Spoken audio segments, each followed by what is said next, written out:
Platon.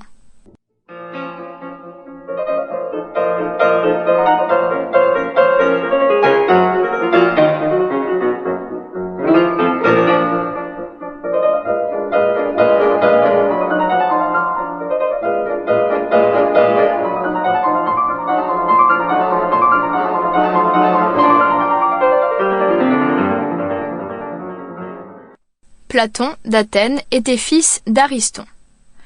Sa mère, Périctione ou Potone, descendait de Solon par Dropide, frère du législateur et père de Critias, qui lui-même eut pour fils Caléchrus. De ce dernier naquirent Critias, l'un des 30, et Glaucon. De Glaucon Charmide et Périctione, mère de Platon. Platon était ainsi descendant au 6e degré de Solon, qui lui-même tirait son origine de Nélée et de Neptune. On prétend aussi que son père comptait, parmi ses ancêtres, Codrus, fils de Mélanthus, l'un des descendants de Neptune, d'après Thrasyle. Suivant un bruit accrédité à Athènes et reproduit par Speusippe, dans le banquet funèbre de Platon, par Cléarque, dans l'éloge de Platon, et par Anaxylide, au second livre des philosophes. Ariston, désirant consommer son union avec Périctione, qui était fort belle, n'en put venir à bout. Il renonça alors à ses tentatives et vit Apollon lui-même dans les bras de sa femme, ce qui le détermina à ne point l'approcher jusqu'après ses couches. Platon naquit, suivant les chroniques d'Apollodore, la première année de la 88e Olympiade, le 7 de Thargélion, jour où les habitants de Délos croient que naquit Apollon. Il mourut, au dire d'Hermippe, à un repas de noces, la première année de la 108e Olympiade, à l'âge de 81 ans. Néante prétend d'un autre côté qu'il mourut dans sa 84e année. Il était donc de 6 ans plus jeune qu'Isocrate, puisque celui-ci naquit sous l'Archontat de Lysimachus et Platon sous celui d'Aminias, l'année même où mourut Périclès. Antiléon dit, dans le dernier livre des temps, qu'il était du dème de Colytus. Mais d'autres le font naître à Égine, dans la maison de Phidiadas, fils de Thalès. Favorinus, en particulier, soutient cette opinion dans les histoires diverses. Il dit que son père faisait partie de la colonie envoyée dans cette île et qu'il revint à Athènes à l'époque où les Éginètes, aidés par les Lacédémoniens, chassèrent les anciens colons.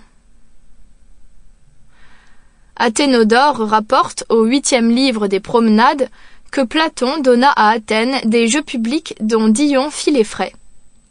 Il avait 2 frères, Adimantus et Glaucon, et une sœur nommée Potone, de laquelle naquit Speusippe.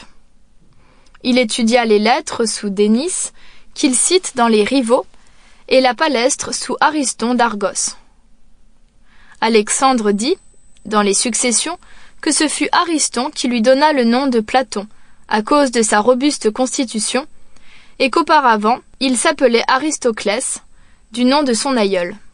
D'autres prétendent qu'on l'avait surnommé ainsi à cause de l'ampleur de son style.